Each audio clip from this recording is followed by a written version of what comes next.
കള്ളന്മാരുടെ തുണിയഴിച്ച് ശോഭാ സുരേന്ദ്രൻ. കള്ളൻ നമ്പർ 1, കള്ളൻ നമ്പർ 2, കള്ളൻ നമ്പർ 3, കള്ളൻ നമ്പർ 4 ശോഭാ സുരേന്ദ്രൻ വെളിപ്പെടുത്തുന്നത് കേട്ടാലും KGP സുരേന്ദ്രന്റെ വായിൽ വലിയ ഏത്തക്കാതിരിക്കി വെച്ചിരിക്കുകയാണ്. അതുകൊണ്ട് ഓൻ മിണ്ടൂല. അതുപോലെ തീവട്ടി വിജയന്റെ ചുണ്ണിക്കുട്ടൻ ഇന്ദ്രൻ സതീശൻ വായിൽ വെള്ളമൊഴിച്ചിരിക്കുകയാണ്. ഓനും ഉറക്കം മിണ്ടൂല. കേരള സമൂഹത്തെ മുച്ചൂടും കൊള്ളയടിക്കുന്ന തീവട്ടിക്കൊള്ളക്കാരന്മാരെ പൊതുസമൂഹത്തിന് മുന്നിൽ തുണിയഴിച്ചു നിർത്തുകയാണെന്ന് ശോഭാ സുരേന്ദ്രൻ.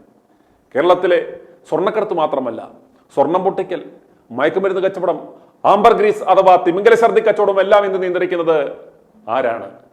കെ വിജയന്റെ പിടിച്ചുവെപ്പുകാരൻ ശശിയും ശശിയുടെ ആജ്ഞാനുവർത്തികളായ പോലീസ് എമാനും.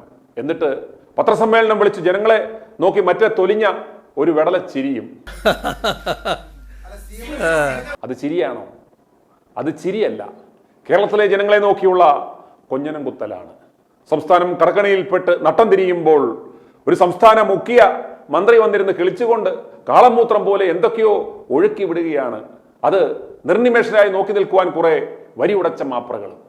അൻവറിന്റെ കൊട്ടത്തേങ്ങ പൂരത്തിന് കാണികൾ വളിവിട്ടത്, മലപ്പുറത്തെ മലദ്വാർ ബോർഡിന്റെ തൂക്കം, യാതൊരു ഇമേജും ഇല്ലാത്തവന് ഇമേജ് ഉണ്ടാക്കാനും കൂടെ നിൽക്കുന്നവന് അല്പം വട്ടച്ചെലവിനുള്ള കാശുണ്ടാക്കുന്നതിനുമായി ഹിന്ദുവിൽ കൊടുത്ത പേടുപിയാർ, അഭിനയ തൊഴിലാളികളുടെ വ്യഭിചാരകഥകൾ, പിടിച്ചുവെപ്പുകാർക്കെതിരെയുള്ള ഗുണവും മണവുമില്ലാത്ത പ്രഹസന അന്വേഷണ കമ്മീഷനുകൾ, അങ്ങനെ എന്തല്ല.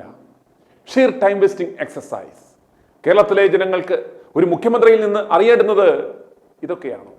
പിടുക്കിനേറുകൊണ്ട പട്ടി നിന്ന് കുരയ്ക്കുന്നത് പോലെ ഏറ് കിട്ടുമ്പോൾ മാത്രം കുരയ്ക്കാൻ ഇറങ്ങുന്നവനാണോ സംസ്ഥാന മുഖ്യമന്ത്രി? എന്നിട്ട് മറ്റേ ചിരിയും.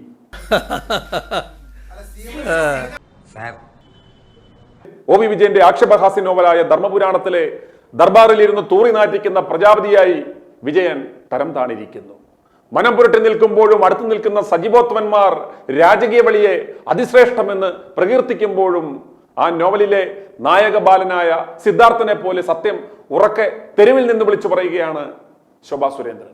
16 വർഷമായിട്ട് ഈ കേരളത്തിൽ ഇതുപോലെ മാഫിയ പ്രവർത്തനത്തിന് നേതൃത്വം കൊടുത്ത ഒരു മുഖ്യമന്ത്രി ഉണ്ടായിട്ടുണ്ടോ? 16 വർഷത്തിന് അപ്പുറത്ത് പിണറായി വിജയനെ പോലെ എവിടെ ഈ ബിസിനസ് 20,000 കോടി രൂപയുടെ ബിസിനസ് നടക്കുന്ന സ്ഥലത്ത് അൻവർ എന്താ പറഞ്ഞത്? രത്നക്കല്ല് കച്ചവടം, പിന്നെയോ സ്വർണ്ണ കച്ചവടം. ഞാൻ നിങ്ങളോട് പറഞ്ഞ പ്രദേശത്ത് മാധ്യമ സുഹൃത്തുക്കൾ പരിശോധിക്കുക. അവിടെ രത്നം ഖനനം ചെയ്യുന്ന സ്ഥലമല്ല, അവിടെ സ്വർണം ഖനനം ചെയ്യുന്ന സ്ഥലമല്ല. അവിടെ ആകെയുള്ളത് എന്താണെന്നറിയുമോ? ഇരുമ്പയിര്, പിന്നെ ബോക്സൈറ്റ്, പിന്നെ കരിമണൽ കർത്തയുടെ കരിമണൽ. ഈ 3 കാര്യങ്ങൾ മാത്രമുള്ള പ്രദേശത്ത് 20,000 കോടി രൂപ നിക്ഷേപിച്ചവരുടെ 4,000 കോടി രൂപ അൻവറിന്റെ കയ്യിൽ, അൻവർ എന്ന് പറയുന്ന രാഷ്ട്രീയ നേതാവായിട്ട് പ്രവർത്തിച്ചവന്റെ കയ്യിൽ 4,000 കോടി രൂപ കൊടുത്തയച്ച് അതിൻ്റെ കണക്ക് ചോദിക്കാൻ വേണ്ടി ഇവിടെ നിന്ന് എൻ്റെയും നിങ്ങളുടെയും നികുതി പണം എടുത്തുകൊണ്ട് മുഖ്യമന്ത്രി പിണറായി വിജയനും കമലേടത്തിയും മക്കളുമൊക്കെ ഇടക്കിടക്ക് വിദേശ യാത്രയ്ക്ക് പോകുമ്പോൾ പ്രിയപ്പെട്ട മാധ്യമ സുഹൃത്തുക്കൾ ഒന്ന് പരിശോധിച്ചു നോക്കണം. എവിടെയാണ് ഇറങ്ങുന്നത്? അവിടെ നിന്ന് എവിടേക്കാണ് പോകുന്നത്? എവിടേക്കാണ് ഈ മഹാന്റെ യാത്ര?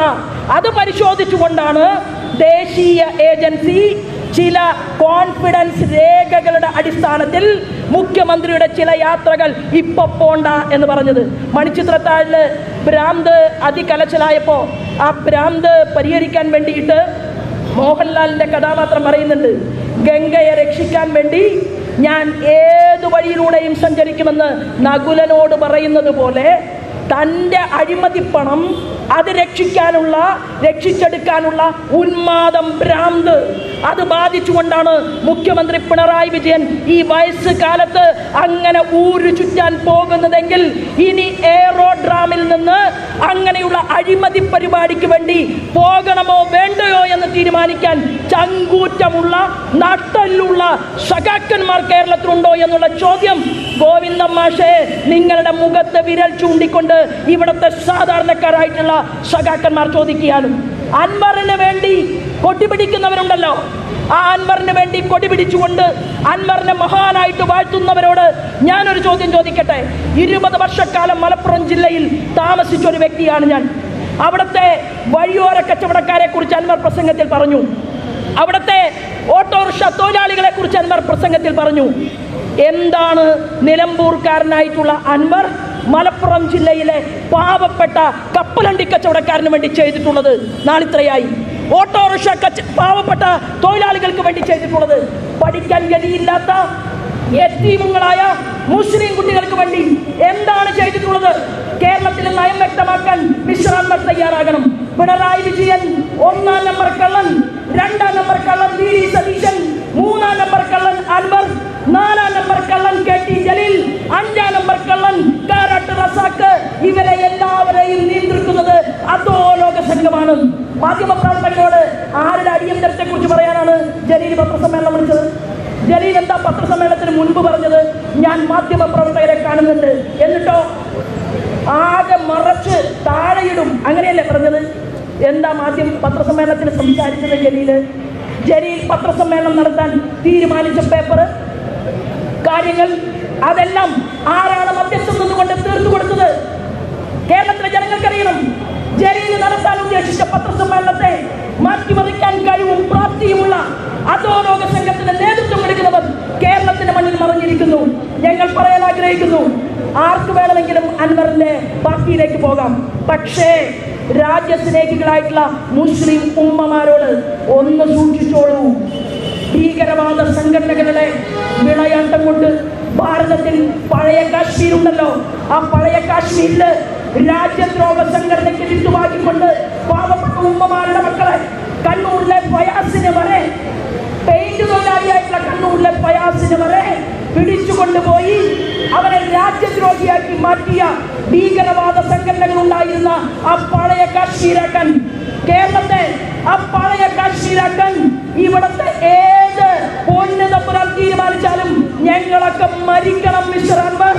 സാധിക്കില്ല. തീവ്രവാദികളുടെ കൂടെ കൂട്ടിക്കൊണ്ട് NIA വന്ന് നേതാക്കന്മാരെ കൊണ്ടുപോയിട്ടുള്ളൂ. അണികളൊക്കെ കേരളത്തിലുണ്ട്, ഞങ്ങൾക്കറിയാം. ഞങ്ങളൊരു നിരീക്ഷണം നടത്തുന്നുണ്ട്. കേരളത്തിൽ NIAയുടെ ഉദ്യോഗസ്ഥന്മാർ വന്നു ഈ കാക്കിയിട്ട പോലീസിനെ വിശ്വസിച്ചിട്ടാണോ? അല്ല. NIA ഇവിടുത്തെ ADGPയോട് സംസാരിച്ചില്ല. കേരളത്തിലെ തീവ്രവാദത്തെ കുറിച്ച്, കേരളത്തിലെ ഭീകരവാദത്തെ കുറിച്ച് പരിശോധിക്കാൻ വേണ്ടി NIA വന്നപ്പോ ഇവിടുത്തെ ഒരു പോലീസ് അധികാരിയും അറിഞ്ഞില്ല. അവര് ബംഗാളിൽ നിന്ന് വന്ന, ബംഗ്ലാദേശിൽ നിന്നൊക്കെ വരുന്ന പണിക്കാരെ പോലെ, ജോലിക്കാരെ പോലെ ആരാന്റെ വീട്ടില് ഇറച്ചി വാങ്ങാൻ പോയി, വിറക് വെട്ടിക്കൊടുത്തു, വെള്ളം കോരി, ദേശമായിട്ട് താമസിച്ചു. അങ്ങനെ കേരളത്തെ പഴയ കാശ്മീരാക്കാൻ പരിശ്രമിക്കുന്ന NIAയുടെ ഭീകരവാദ ശക്തികളെ ഇവിടെ നിന്ന് പിടിച്ചെടുത്ത് ജയിലിനകത്ത് കൊണ്ടുപോയി തളച്ചിട്ടുണ്ട്. എന്നാൽ ഒരു വിസിലടിച്ചാൽ 1 ലക്ഷത്തോളം ആളുകളെ കേരളത്തിന്റെ തെരുവീതിയിൽ അണിനിരത്താൻ സാധിക്കുന്ന ആ ഭീകരവാദ സംഘടനകൾ, അതിലെ കൊച്ചുകുട്ടികൾ, ചെറുപ്പക്കാർ, തെറ്റിദ്ധരിക്കപ്പെട്ടവർ, അരിയും മലരും കുന്തിരിക്കവും ഒക്കെ മാറ്റി വെക്കണമെന്ന് പറഞ്ഞ് മുദ്രാവാക്യം വിളിച്ച ആ പിഞ്ചു കുട്ടിയെ പോലെ 18 വയസ്സും അത് കഴിഞ്ഞ് 18 വയസ്സും 20 വയസ്സും ഒക്കെ കഴിഞ്ഞ ചെറുപ്പക്കാരെ രാജ്യദ്രോഹ പ്രവർത്തനത്തിന് വേണ്ടി വിനിയോഗിക്കാൻ ഏതെങ്കിലും ഒരുത്തൻ ശ്രമിച്ചാൽ, പൂക്കളുണ്ടല്ലോ, പൂജയ്ക്ക് വേണ്ടിയിട്ട് പൂജാപുഷ്പം പറിച്ചെടുക്കുന്ന ലാഘവത്തോടുകൂടി ഈ തീവ്രവാദ സംഘടനയ്ക്ക് നേതൃത്വം കൊടുക്കുന്നവരെ അങ്ങനെ നിയമപരമായിട്ടുള്ള കരങ്ങൾ കൊണ്ട് പറിച്ചെടുക്കാൻ നല്ല നാട്ടിലുള്ള വിഷയമാണ് ഇന്ത്യയുടെ ഹോം മിനിസ്റ്റർ എന്ന് മനസ്സിലാക്കാൻ കേരളത്തിന്റെ മുഖ്യമന്ത്രിയും കൂട്ടാളികളും അൻവറും കൂട്ടാളികളും മനസ്സിലാക്കണമെന്നും മുഖ്യമന്ത്രി പിണറായി വിജയൻ നിയമസഭ പിരിച്ചുവിടണം. നിങ്ങളെ ഇനി ഞങ്ങൾക്ക് കാണണ്ട. മുഖ്യമന്ത്രിയുടെ കസേരയിൽ നിങ്ങൾ പിരിച്ചുവിട്ട് അവസാനിപ്പിക്കണം. അപ്പൊ പ്രതിപക്ഷ നേതാവിന് ഈ ശമ്പളം ഉണ്ടാകില്ല, ഈ കസേര ഉണ്ടാകില്ല. പ്രതിപക്ഷവുമുള്ള വി ഡി സതീശനും മുഖ്യമന്ത്രി പിണറായി വിജയനും കേരളത്തിൽ നിന്ന് ഒഴിഞ്ഞു പോകണം. നിയമസഭ പിരിച്ചുവിടാൻ തയ്യാറാകണം. മുഖ്യമന്ത്രി രാജിവെച്ച് അവസാനിപ്പിക്കണമെന്ന് പറഞ്ഞുകൊണ്ടാണ് ഭാരതീയ ജനതാ പാർട്ടിയുടെ ഈ കളക്ടറേറ്റിന്റെ മുന്നിൽ ഞങ്ങൾ ഒരു സമരം സംഘടിപ്പിച്ചത്. ഇതൊരു സൂചനാ സമരം മാത്രമാണ്. ഞങ്ങൾക്ക് സമരവും അറിയാം, ഞങ്ങൾക്ക് നല്ല എഴുത്തുകൂട്ട് പരിപാടിയും അറിയാം. അത് ആവശ്യക്കാർക്ക് കൊണ്ടുപോയി കൊടുക്കാൻ 2 കേന്ദ്രമന്ത്രിമാരെ ഹോം മിനിസ്റ്റർക്ക് ഇവിടെ നിയോഗിച്ചിട്ടുണ്ട്.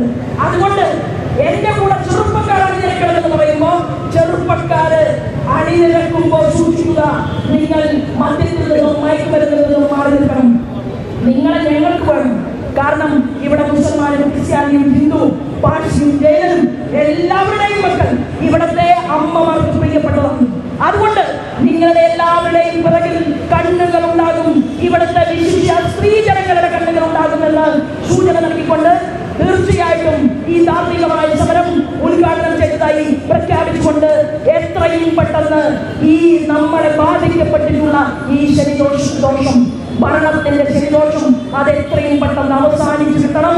അതിനാവശ്യമായിട്ടുള്ള നിയമപരമായ നടപടിക്രമങ്ങൾക്ക് ദേശീയ ഏജൻസി മുന്നോട്ട് വരണം. ശോഭാ സുരേന്ദ്രനെ പോലെ തെരുവിലിറങ്ങി നിന്ന് ജനങ്ങളോട് ഇതുപോലെ സംവദിക്കുവാൻ ഇന്ന് KJP സുരേന്ദ്രന് സാധിക്കില്ല.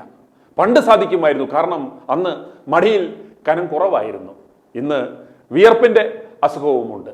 അതുപോലെ VD സതീശനും ഇന്ന് പറ്റില്ല, കാരണം വിയർക്കും കതറും ഉടയും. മാത്രമല്ല കൊള്ളമുതലിന്റെ പങ്ക് മേടിച്ച് തിന്നിട്ട് എങ്ങനെ ചീത്ത വിളിക്കും. ഇതൊക്കെ കേട്ട് ഹിന്ദു പത്രത്തിനെതിരെ കലാപാഹ്വാനത്തിന് കേസെടുക്കുവാൻ ശേഷിയില്ലാത്തവന്മാർ രായാവിന്റെ പിടിച്ചുവെപ്പുകാരന്മാരുടെ നിർദ്ദേശമനുസരിച്ച് രായാവിന്റെ വീട്ടിലെ അടിപ്പാവാട കഴുകി കൊടുക്കുന്നവന്മാർ സത്യം വിളിച്ചു പറയുന്ന എന്നെ ഒലത്താൻ സുവമോട്ടോ എന്ന് പറഞ്ഞു വരും. അൻവർ പറഞ്ഞതുപോലെ മലം വാരി എറിയും, ഉറപ്പാ. അതുകൊണ്ട് ശോഭയുടേതുപോലെയുള്ള ഒറ്റപ്പെട്ട ഇത്തരം സ്വരങ്ങൾക്ക് ജനങ്ങൾ ശക്തി പകരുക, പരമാവധി ഈ പ്രസംഗം ഷെയർ ചെയ്യുക. കേൾപ്പാൻ ചെവിയുള്ളവന്മാരുടെയൊക്കെ ചെവിയിൽ കയറട്ടെ. അല്ലാത്തവന്മാർ ഈ ഊളച്ചിരി കേട്ട് ഊറി ഊറിച്ചിരിക്കട്ടെ.